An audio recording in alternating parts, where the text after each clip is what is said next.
Y también pues es un gusto y un honor para mí que Daro me haya invitado a presentar esta antología al lado de Guille.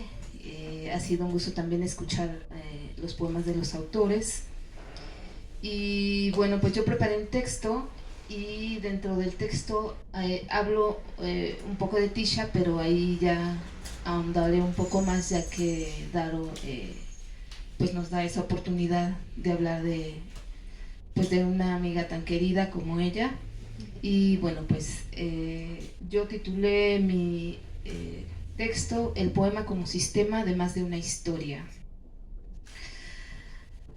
Hablar de Personae, antología que surge del taller El Poema y en él todos los signos, cuyos asistentes conformaron un grupo que se llama Los Scriptoria, no es tratar de explicar lo que son los signos en el poema, porque eso ya lo hace Daro Soberanes, el compilador, en el prefacio del libro.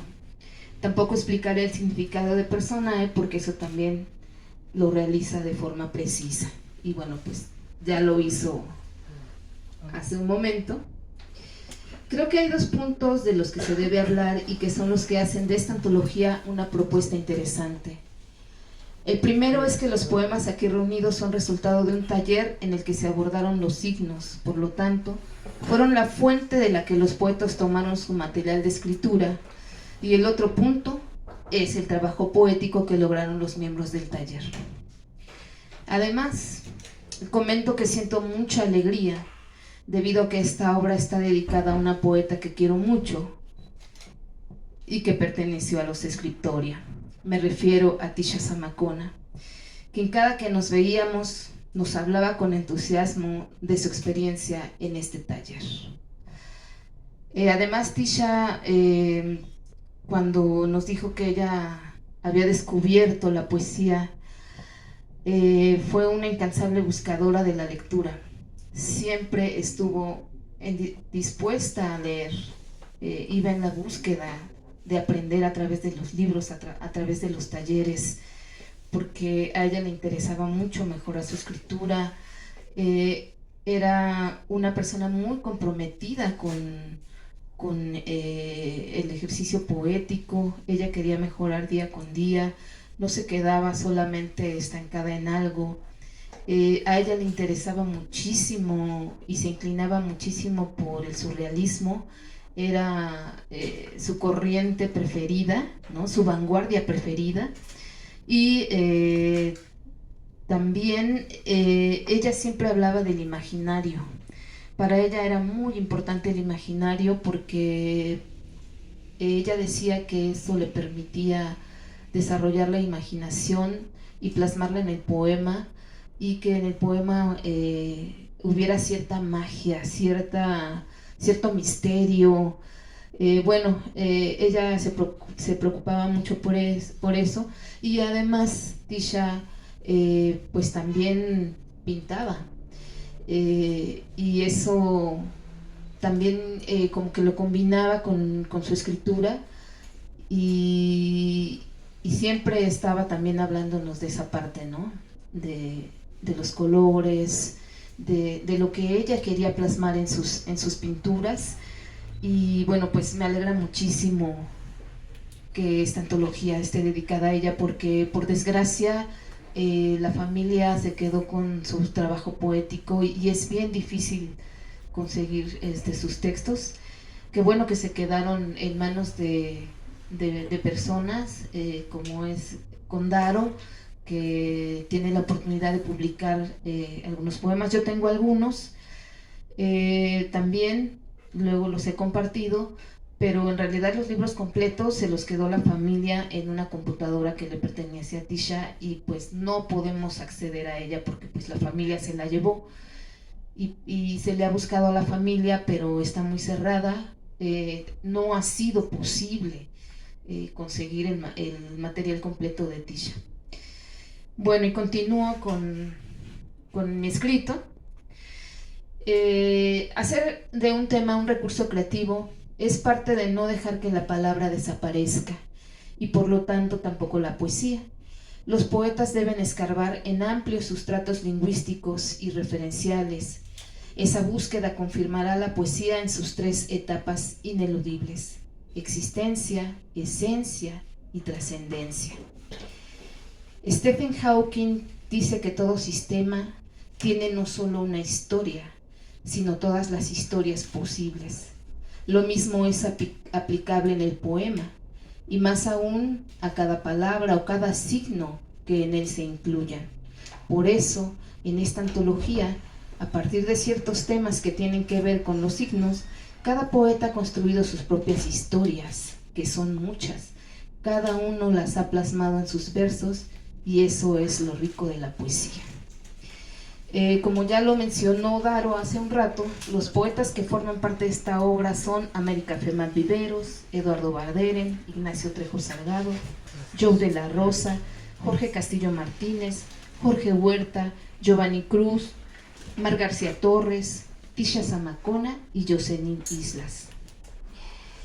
América Femat es quien inicia esta antología con un poema que se titula Dictamen. Y fíjense qué importante es a veces escuchar a los poetas, porque yo tuve otra interpretación del poema, porque obviamente no sabía la historia que traía América. Entonces yo lo entendí como que en el poema el hablante lírico desarrolla la idea de quien busca pertenecer y existir, pero se aleja del amor. Y también nos habla de Tian, pero yo la entendí como ese significado que tiene precisamente en el oriente, de que es el cielo, ¿no? En el que el humano busca responderse precisamente las preguntas de por qué existe, de por qué está aquí, ¿no? ¿Por qué vive? Y cito una parte del poema de América. Se hunde mi cuerpo, dictamen, mi memoria se hunde, pero la onda queda como recordatorio de la existencia. Mi memoria se hunde, pero queda el espejo. Yo, Tian, dictamen, no sé renunciar. Se cierra la cita. Por su parte, Eduardo Barderen nos sorprende con un poema cuyo eje temático es la sombra, y nos coloca en un poema donde podemos identificarnos, porque ¿quién no lleva a cuestas su propia sombra? ¿Quién no ha pensado alguna vez en la idea de que su sombra lo devore y así despojarse de ciertas aflicciones, de angustias, de recuerdos? Y cito una parte del poema. Esa sombra que sobra entre los dos, que me ensombrece en un brilla, que embellece tu ropero de recuerdos y que revolotea en los rincones, esa sombra es la segunda sombra de un fuego sin cenizas. Se cierra la cita. Por su parte, Ignacio Trejo Salgado nos recibe con un poema breve pero contundente, en cuyo remate reside la idea de la condición humana, que cada vez se vuelve más insensible y monstruosa. El poema se titula La conservación del hombre, y dice así: el hombre no crea ni destruye, solo transforma al monstruo que distribuye. En tanto que Joe de la Rosa nos transmite un poema líquido. En él el agua es el hilo conductor a través del cual una mujer reflexiona sobre su permanencia o impermanencia. Incluso me atrevo a decir que de pronto el agua se vuelve una soga que simboliza el suicidio. Y cito: algo de ella, burlando su inmovilidad, trepa al grifo de la ducha. Ese algo da vida a una cuerda. Asegura, abandonará la estaca que la amaga y atraviesa, volviéndose un péndulo a merced del vacío. Jorge Castillo Martínez nos atrapa con el ritmo que tienen todos sus poemas. Hace manejo de la métrica y leemos en primer lugar un poema gatuno vampiresco, bien ejecutado. Dice así: Miauché afila con la noche su mostacho, su pelaje se ha bañado en luz oscura. Dios ha muerto en el tejado que maulla. Miauché, la uña de su garra ha superado, en sus ojos verticales se ha plasmado la asesina conmoción de su ternura, la dionisíaca expresión de la negrura que nos devuelve el abismo más lejano. En tanto, Jorge Huerta, a través de un poema de largo aliento, logra que el hablante lírico nos lleve a su propia contemplación, ya sea agua, sol, cielo o movimiento. Lo que sea que se contemple, Siempre hay la posibilidad de que alguien busque en ellos resarcir su angustia, sus miedos. Cito: tu cuerpo es la multitud de horas de una zarabanda recurrente, brote sideral en la negrura del cielo, remolino de rescoldos de una pira sulfurosa, dicha atroz que aguza una promesa siempre postergada. La narrativa también está presente a través de la pluma de Giovanni Cruz, quien comparte sus cuentos Canícula, Cristales y Ad Astra. Con Canícula, Giovanni muestra un escenario campirano donde aún persiste la costumbre de los curanderos y la fe de los pobladores de encontrar en la naturaleza la cura para enfermedades como la rabia. Mar García Torres incursiona tanto en narrativa como en poesía, y en su poema El Cristo de los Mineros da muestra de que los poetas pueden cantar a todo aquello que existe a su alrededor, ya como lo dijo Daro, todo es signo. En este caso es una estatua religiosa el motivo de escritura y se vuelve crónica poética de un suceso en torno a creencias y costumbres.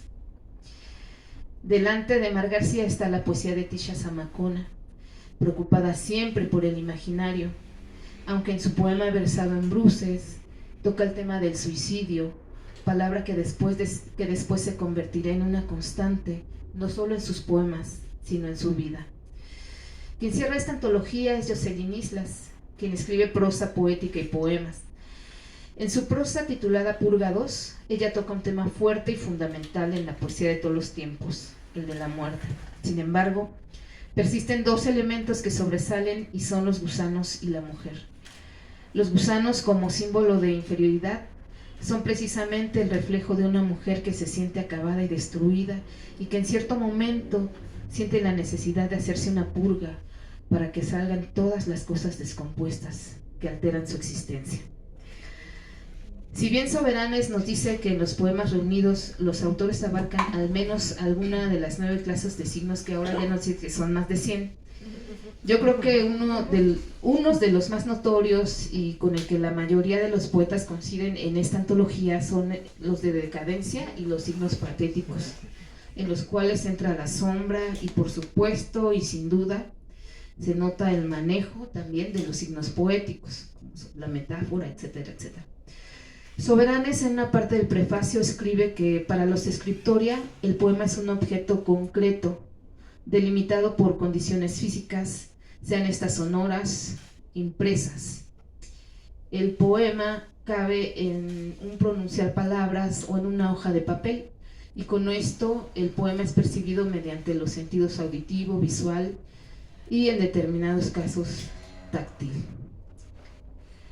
Es descubierto así que ya llega como una sensación, como la sensación del calor o del frío, del destello del trueno. Sin embargo, es comprendido mediante la razón. Todas las artes, el poema es el resultado de un arte, la poesía. Son comprendidas mediante la razón y su racionalidad. Esas son las palabras de Daro. Yo agregaría que la poesía es un tipo particular de expresión literaria que transmite sentimientos, pensamientos e ideas, y eso nos recuerda por qué aprenderla y enseñarla es tan importante. Y en esta antología queda plasmado precisamente la enseñanza de Daro y bueno, pues el aprendizaje de los miembros de este taller. Pues muchas felicidades a todos los participantes, a Daro por esta antología tan bella, y pues les deseo mucho éxito con el libro. Muchas gracias.